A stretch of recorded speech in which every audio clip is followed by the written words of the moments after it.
We've all been taught to believe that someone who calls themselves a healer or a deeply sensitive empath is a safe person. We buy into their narrative that they feel the world's pain more than anyone else, so we naturally lower our guard and let them in. But what happens when that very sensitivity is actually a shield for someone who is completely self-absorbed? Today, we're looking at the most confusing person you will ever encounter, the narcissist who genuinely believes they are the most empathetic person in the room. This isn't just about someone being nice. This is about a person who uses their supposed fragility to make you feel like the villain every time you try to speak your truth. Once you see how they've turned their empathy into a weapon to control the narrative, you simply can't unsee it. We need to talk about why it's so incredibly draining to love someone who thinks their pain is the only one that ever matters. Most people are naturally drawn to those who present themselves as healers, protectors, or deeply emotional souls.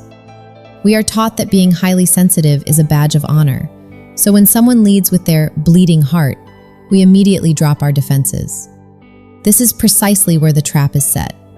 Unlike the classic, loud narcissist who demands attention through arrogance, this person captures the room by making their supposed kindness the center of the universe.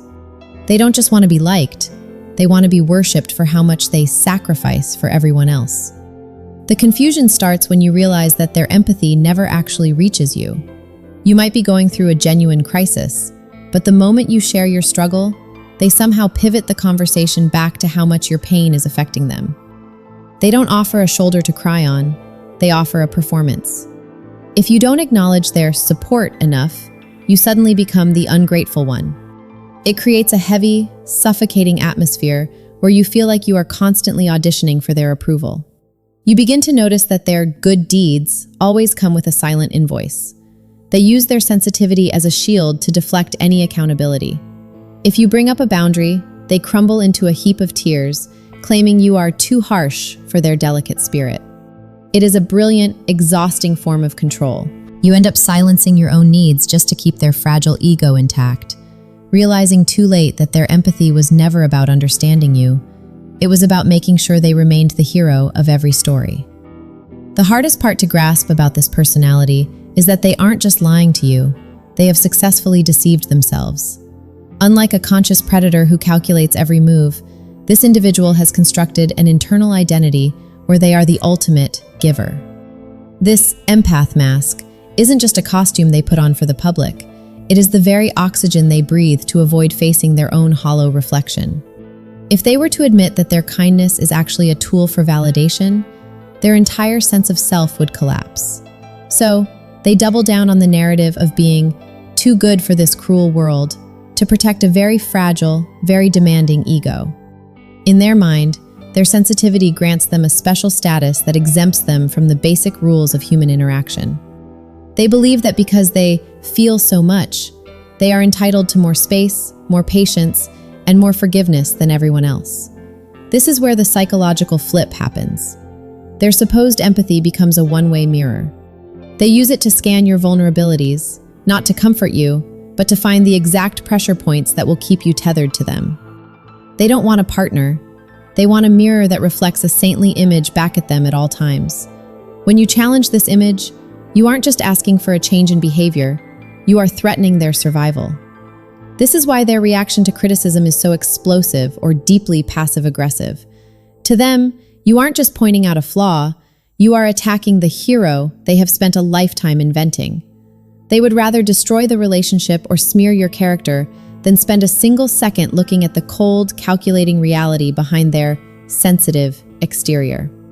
Recognizing this person requires looking past their soft-spoken exterior and focusing on how they handle your emotions versus their own. The first unmistakable sign is the competitive suffering. If you come home exhausted or grieving, they don't just offer a shoulder, they immediately recount a trauma or a stressor that is 10 times worse than yours. Your pain becomes a mere backdrop for their monologue. They essentially hijack the emotional space, forcing you to end up comforting them for the very thing you originally needed support for. The second red flag is the sensitivity shield. Whenever you try to address a boundary or a hurt they caused, they hide behind their fragile nature. They will claim that your tone was too aggressive, or that they are simply too sensitive, for such harsh conversations. By doing this, they successfully flip the script, making your valid concern look like an attack. Suddenly, the focus is no longer on their bad behavior, but on your supposed lack of compassion for their delicate spirit. Lastly, watch for the public saint, private shadow dynamic. These individuals thrive on being the most helpful, enlightened, or spiritual person in their social circle. However, behind closed doors, that warmth evaporates. You are the only one who sees the coldness, the entitlement, and the quiet resentment. They curate a perfect image for the world to see, ensuring that if you ever try to speak up about the reality of the relationship, no one will believe you because they've already convinced everyone of their empathic soul. The entrapment happens because they don't attack you with anger. They bury you under their fragility. You feel stuck in a cycle of constant guilt because every time you try to stand up for yourself, they crumble into a state of emotional crisis. It feels impossible to leave or even argue with someone who claims to be so broken by the world's harshness. You begin to doubt your own perception, wondering if you actually are the cold, heartless person they subtly imply you are. This is the psychological weight of their saintly image. Because they've convinced everyone else, and even themselves, that they are a pure, empathetic soul, you feel like the villain for even noticing the cracks. You aren't just fighting a person, you are fighting a carefully crafted narrative that makes your very survival feel like an act of betrayal. Your empathy becomes the cage they use to keep you silent and compliant. Breaking free starts with the brutal realization that their softness is actually a cage. You have to stop explaining your feelings because in their world, your emotions are only ever fuel for their next performance. True boundaries with a self-proclaimed empath aren't about words. They are about silence. You must become a gray rock, uninteresting, unresponsive, and emotionally flat. When you stop feeding their need to be the perpetual victim or the misunderstood healer, they will eventually look for a new mirror to reflect their saintly image. Accept that you will never get the apology or the justice you crave. They are committed to their lie of being the most compassionate person you've ever met, even as they drain your spirit. Your job isn't to fix their broken narrative.